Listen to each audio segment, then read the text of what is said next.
ಹೇಳಿ sir. Sir ಇವರು ಮೊಬೈಲ್ಗೆ ಕಂಪ್ಲೇಂಟ್ ಕೊಡಕ್ ಬಂದಾಗ ಅವ್ರು ಮೊಬೈಲ್ ವಿಡಿಯೋ ಮಾಡ್ತಾ ಇದ್ರಂತೆ. ಆ ಸಂದರ್ಭ ವಿಟ್ನೆಸ್ ಕೊಡಕ್ ಬಂದಿದ್ರಂತೆ. ಆ ಸಂದರ್ಭದಲ್ಲಿ ಇವರು ವಿಡಿಯೋ ಮಾಡಿದ್ದಾರೆ. ಆ ವಿಡಿಯೋ ಮಾಡಿದಾಗ ಇವ್ರು ವಿಡಿಯೋ ಯಾಕೆ ಮಾಡಿದೆ ಅಂತ ಫೋನ್ ಕಿತ್ಕೊಂಡಿದ್ದಾರೆ. ಏಕೆಂದರೆ ಇವತ್ತು ಕೋರ್ಟ್ ಹೇಳ್ತಾ ಇದೆ, ಸುಪ್ರೀಂ ಕೋರ್ಟ್ ಹೇಳ್ತಾ ಇದೆ, ಯಾವುದೇ ರೀತಿ ಪೊಲೀಸ್ ಸ್ಟೇಷನು ಸಾರ್ವಜನಿಕರ ಜಾಗ ಎಲ್ಲಿ ಬೇಕಾದ್ರೂ ವಿಡಿಯೋ ಮಾಡ್ಬೋದು ಅಂತ ಹೈಕೋರ್ಟ್ ಸುಪ್ರೀಂ ಕೋರ್ಟೇ ಹೇಳ್ತಾ ಇದೆ. ಯಾವುದೇ ರೀತಿ ವಿಡಿಯೋಸ್ ಬೇಕೆಂದ್ರೆ ಇದು ಪರ್ಸನಲ್ ಕಚೇರಿ ಅಲ್ಲ, ಇದು ಸಾರ್ವಜನಿಕರು ಬಂದು ಹೋಗುವಂಥ ಜಾಗ ಇದು. ಆದ್ದರಿಂದ ವಿಡಿಯೋ ಮಾಡಿದ್ರೆ ತಪ್ಪೇನಿಲ್ಲ. ಯಾಕೆಂದ್ರೆ ಇವತ್ತು ಎಷ್ಟೋ ಸ್ಟೇಷನ್ಗಳಲ್ಲಿ ಕ್ಯಾಮ್ರಾಗಳು ವರ್ಕೆ ಆಗೋದಿಲ್ಲ. ಆಮೇಲೆ ಇನ್ನೊಂದು ರೂಲ್ಸ್ ಇದೆ, ಆಮೇಲೆ ಪ್ರತಿಯೊಬ್ಬರು ಸ್ಟೇಷನ್ ಪೊಲೀಸ್ನವರು ವಿಧತ್ತ ಮಾತಾಡ್ಬೇಕಾದ್ರೆ ಬಾಡಿ ಕ್ಯಾಮ್ರಾ ಹಾಕೊಂಡಿರಬೇಕು ಅಂತ ಒಂದು ಆದೇಶ ಇದೆ.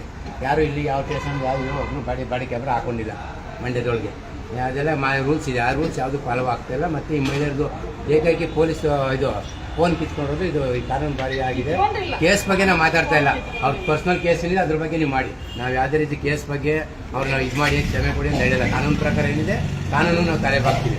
ಆದರೆ ಅವ್ರ ಫೋನ್ಗಳು ಇರ್ತೀವಿ. ಇವತ್ತು ಫೋನಿಂದ ಎಷ್ಟೋ ಜನ ಪರಿಸ್ಥಿತಿಗಳು ನಿಮ್ಗೆ ಗೊತ್ತಿದೆ. ಇವತ್ತು ಫೋನಿಲ್ಲ ಅಂದರೆ ಒಂದು ಮಗು ಊಟ ಮಾಡೋಲ್ಲ.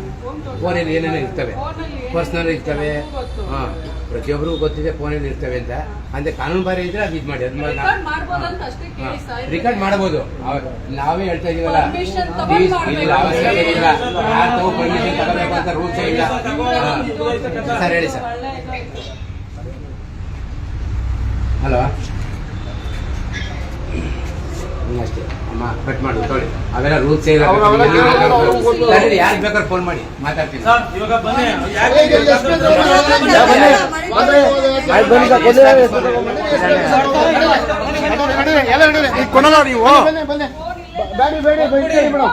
ಗಾಡಿ ಬೇಡಿ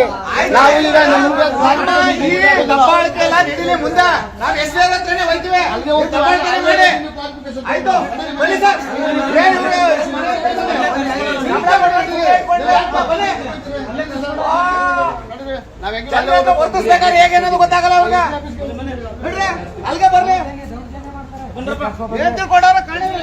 ಮೊಬೈಲ್ ಕೈ ಕೊಟ್ರೆ